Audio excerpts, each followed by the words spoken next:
ली थी तो दास साथ था। तो वो महात्मा जो आगे बैठे उन्होंने सत्संगत पीछे मुड़ करके आदरणीय राजपिता जी के चरणों में एक निवेदन किया, एक प्रार्थना की।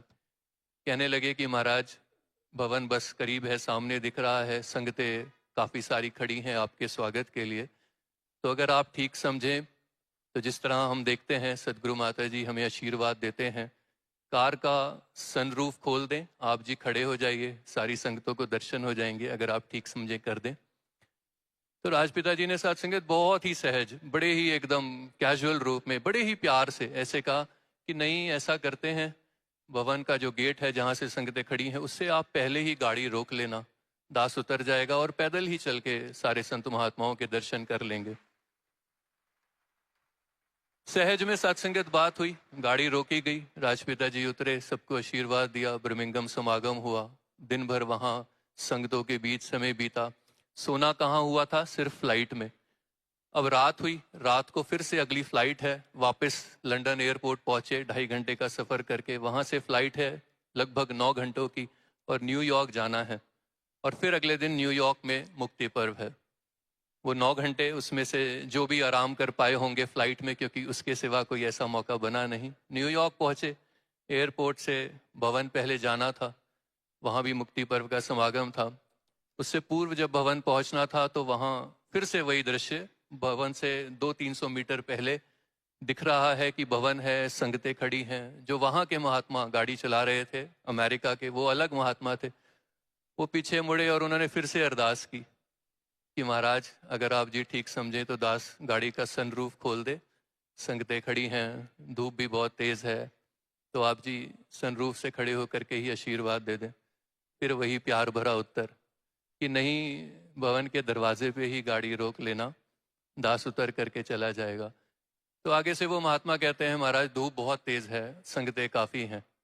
तो इधर से महाराज कहते हैं, संगतें भी तो खड़ी हैं ना, कोई बात नहीं। उतरे सत्संगत, संगतों के बीच आशीर्वाद दिया, मुक्ति पर्व समागम हुआ। ये सफ़र आगे बढ़ा, एक और स्थान पे जाना हुआ, वहाँ भी वेलकम प्रोग्राम के लिए जा रहे हैं, अमेरिका का ही वो स्थान। तो महात्मा निवेदन करने आए चरणों पे कि महाराज, संगतों का बड़ा ध्यान है, जब भी सदगुरु माता जी आप जी इस तरह आते हो तो महात्माओं के भाव होते हैं, इष्ट हैं हमारे, हम जिस भी तरीके से स्वागत कर पाए। तो महात्माओं ने प्रयास किया है, एक सुंदर पालकी सजाई है, अगर आप जी उस पर खड़े होके चलें, सारी संगतें साथ में होंगी, आप जी सबको दर्शन दे देना महाराज। तो फिर से वही जवाब आया कि नहीं, पालकी रहने दो, कोई नहीं, दास पैदल ही चल के सबके दर्शन कर लेगा। 3 बार ऐसा हो गया। और जब तीसरी बार इन्होंने इस तरह से प्यार भरा निवेदन किया तो सत्संगत फिर दास के करीब आकर के जो कहा, जो सत्संगत बात कही, करीब आए और बड़े धीरे से बोलते हैं, क्योंकि 3 बार इनको ना करना भी अपने दिल पे एक जोर लग रहा था। तो मुझे कहते हैं, कहते अगली बार कोई ऐसी बात हो ना तो आप ही कह देना कि ऐसा नहीं, क्योंकि क्योंकि जो अगली बात कही, क्योंकि ये सब हुजूर के लिए होता है, हमारे लिए नहीं।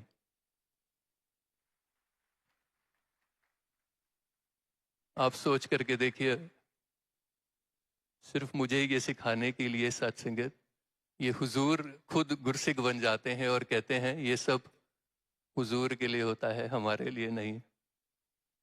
इस तरफ आकर के हमें समझाते हैं।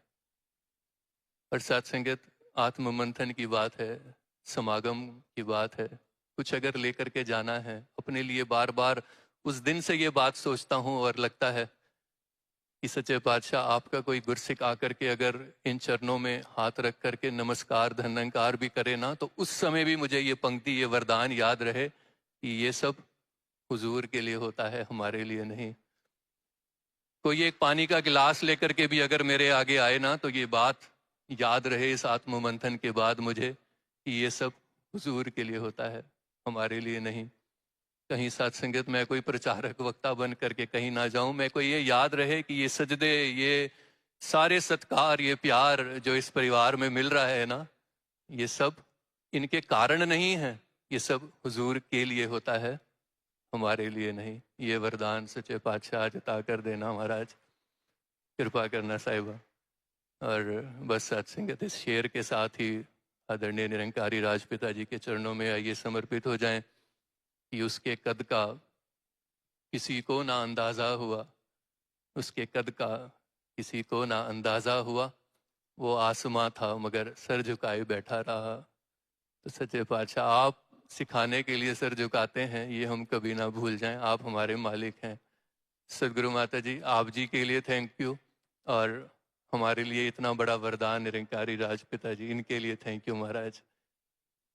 आइए सत्संगत हम सभी ये रहमतें प्राप्त करें, एक बार मिल करके बोले सदगुरु माता सुदीक्षा सविंदर हरदेव जी महाराज की जय।